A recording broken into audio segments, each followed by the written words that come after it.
नमस्कार, मी प्रकाश महाजन. माझं स्वतःचं महाजन आणि महाजन नावाचं यूट्यूब चॅनल आहे. आपण सर्व त्याला भरभरून प्रतिसाद देत आहात. आपल्या आणखी प्रतिसादाची मला गरज आहे. 1970-71ला ज्यावेळेस मी जनसंघात काम करायला सुरुवात केली आणि त्याही आधी ज्यावेळेस मी संघाच्या शाखेवर जात होतो, कॉलेजमध्ये किंवा शाळेमध्ये आम्हाला काळी टोपी, महात्मा गांधीचे खुनी,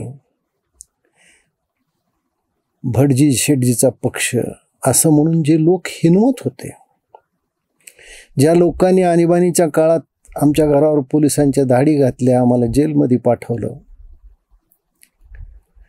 या सर्व लोकांचं आत्ता भाजपमध्ये प्रस्त माजलंय.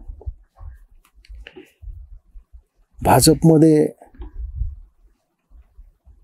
महाजन परिवाराला किती स्थान आहे हे तर मी ऐकणाऱ्याच्या विवेकावर सोडून देतो.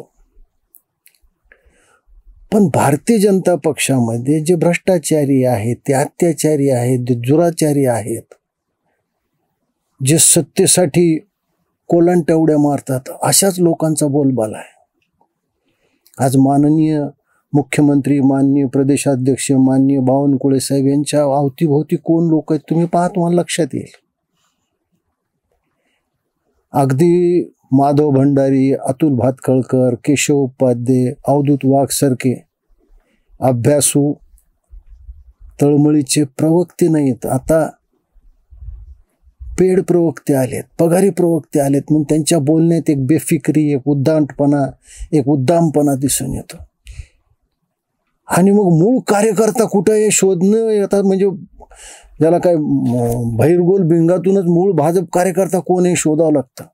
आणि त्याचा परिपाक असा झाला की सोलापूरमध्ये भारतीय जनता पक्षाच्या कार्यकर्त्यांनीच भारतीय जनता पक्षाच्या कार्यालयासमोर निदर्शनं केली की बाहेरून आलेल्या लोकांना घेऊ नका. पक्ष वाढवण्याच्या नादात केडर बेस असलेला भारतीय जनता पक्ष ज्यावेळेस मास बेस झाला, त्यावेळेस हे सगळे व्हायरसमध्ये घुसले.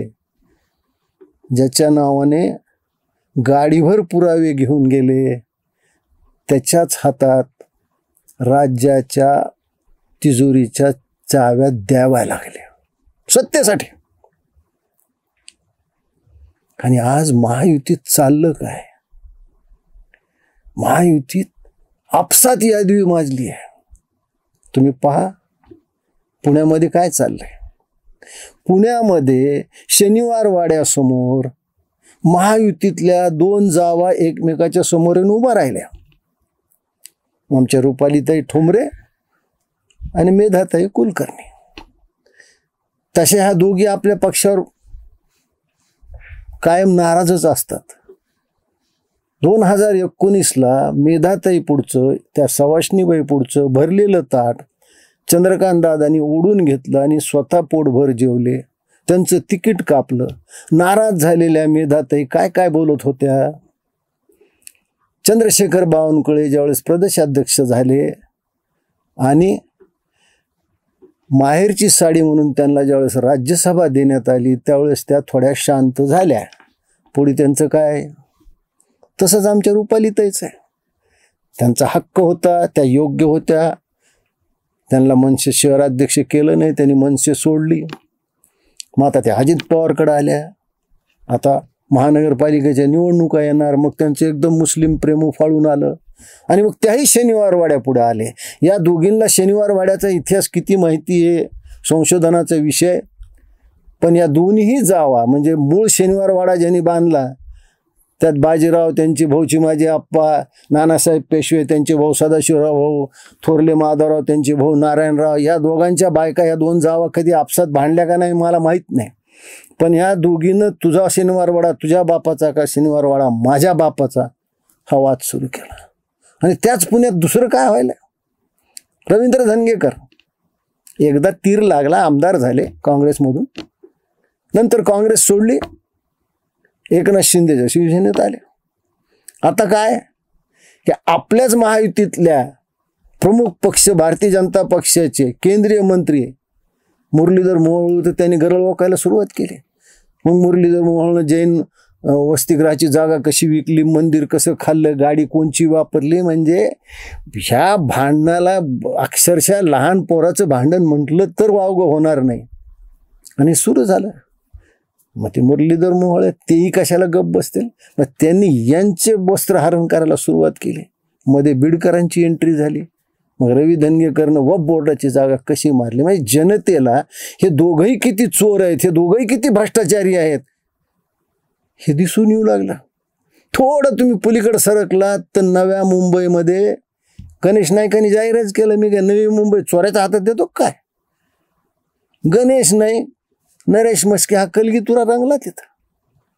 नाही, आता जसं जसं स्थानिक स्वराज्य संस्था च्या निवडणुका जवळ येऊ लागल्या तसं महायुतीतील प्रत्येक घटक पक्षानं स्वबळावर लढायच्या बेडकुळ्या काढून दाखवू लागले.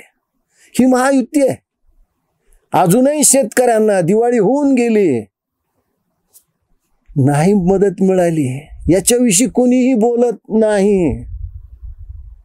त्या शेतकऱ्याची दिवाळी अंधारात झाली, त्याच्यावर एक ब्रश शब्द कुणी काढत नाही. आणि जाता जाता एक गोष्ट मला नमूद करावी वाटते की या महाराष्ट्रामध्ये 4 दिवसापूर्वी फलटणमध्ये ज्या आमच्या डॉक्टर संपदानी पोलीस अधिकारी, वैद्यकीय अधिकारी यांच्या अत्याचाराला कंटाळून आत्महत्या केली,